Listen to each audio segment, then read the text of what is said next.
Go yard. I got so much motherfucking design on right now.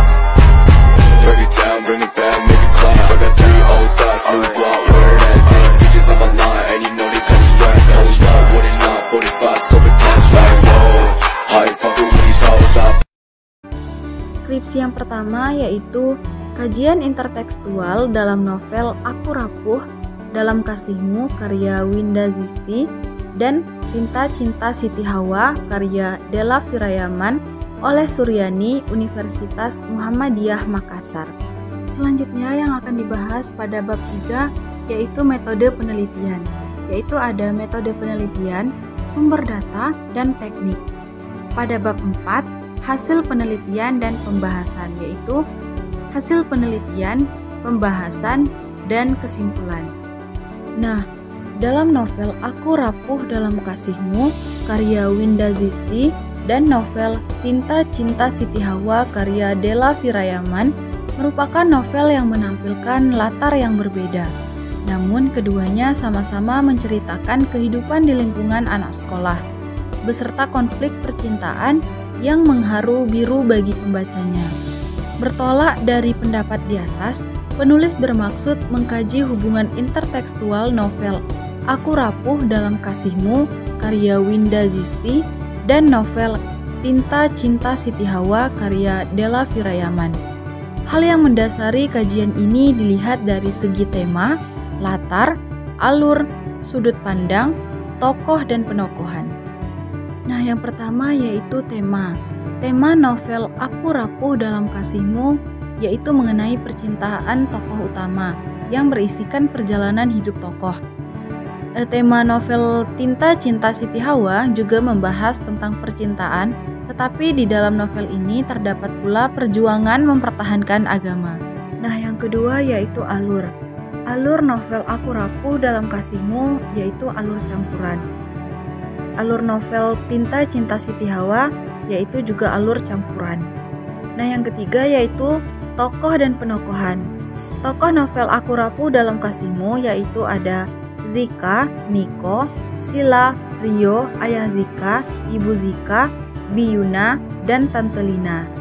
Sedangkan tokoh novel Tinta Cinta Siti Hawa yaitu Siti Hawa, Malik, Bunda Siti, Adam, Pak Guru, Pak Roger, Sandra, Eva, dan Pak Zaki. Yang keempat yaitu sudut pandang. Sudut pandang novel Aku Rapuh Dalam Kasihmu yaitu menggunakan sudut pandang tokoh utama dan sudut pandang orang ketiga.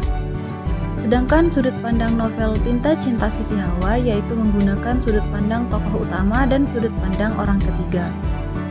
Yang kelima yaitu latar. Latar novel Aku Rapuh Dalam Kasihmu yaitu di kantin, kelas, rumah, kamar, supermarket, lapangan, kursi, sekolah, dan UKS. Latar novel Tinta Cinta Siti Hawa yaitu mobil, sungai, ruang kuliah, rumah, kampus, perpustakaan, dan motor. Kajian intertekstual dalam novel Aku Rapuh Dalam Kasihmu karya Winda Zisti dan Tinta Cinta Siti Hawa karya Della Firayaman ini mempunyai hubungan.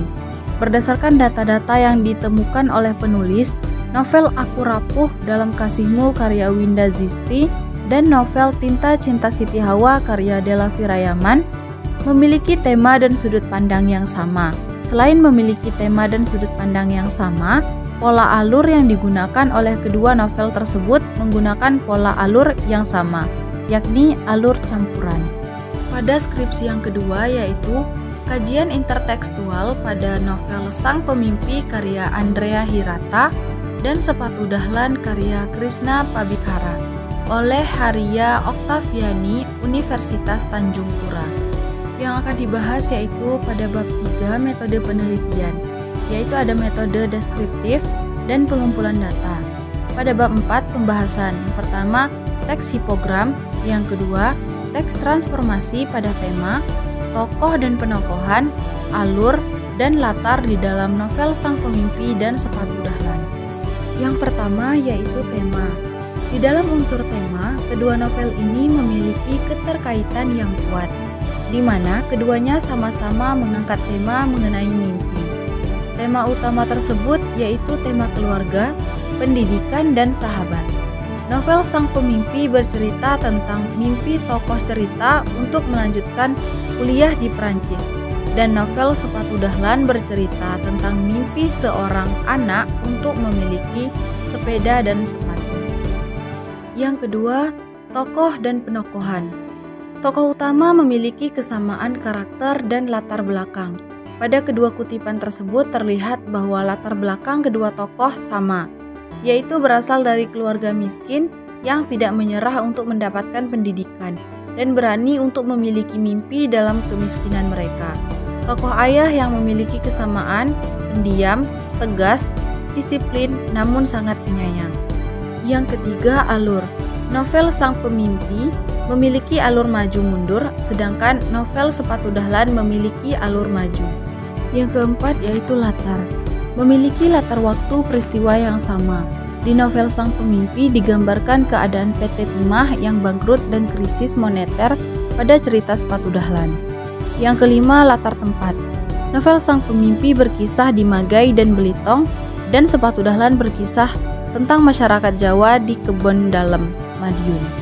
Nah, di sini kesimpulan hasil analisis dan pembahasan data pada penelitian ini menunjukkan bahwa Sepatu Dahlan berhipogram pada Sang Pemimpi.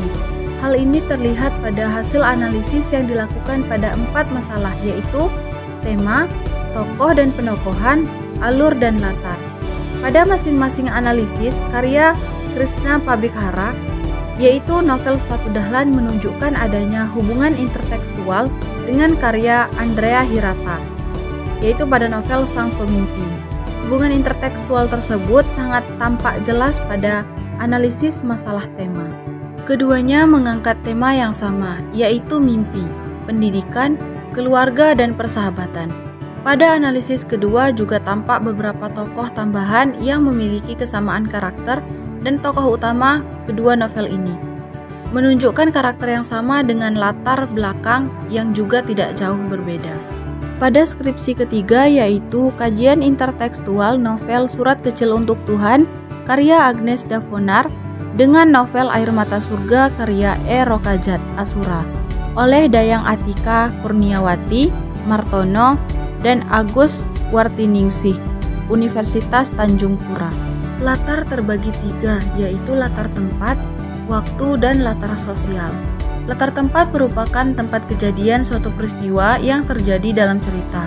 Latar waktu merupakan kapan terjadinya sebuah peristiwa dalam cerita. Latar sosial merupakan kehidupan sosial masyarakat yang ditimbulkan pengarang dalam sebuah cerita. Hasil analisis dalam novel Surat Kecil untuk Tuhan karya Agnes Davonar meliputi latar tempat dalam novel Surat Kecil untuk Tuhan karya Agnes Davonar, yaitu 19 tempat yang digunakan. Latar tempat dalam Air Mata Surga karya E. Rokajat Asura, yaitu 22 tempat. Latar waktu dalam novel Surat Kecil untuk Tuhan karya Agnes Davonar, yaitu 8 waktu yang digunakan. Latar waktu dalam novel Air Mata Surga karya E. Rokajat Asura, yaitu 5 latar waktu yang digunakan. Hal ini terbukti karena adanya persamaan ide dan peristiwa-peristiwa yang terjadi dalam novel Air Mata Surga yang sudah lebih dahulu diekspresikan oleh Agnes Davonar dalam novelnya yang Surat Kecil untuk Tuhan pada tahun 2008. Kemudian ditransformasikan oleh E. Rokajat Asura pada novelnya yang berjudul Air Mata Surga pada tahun 2011.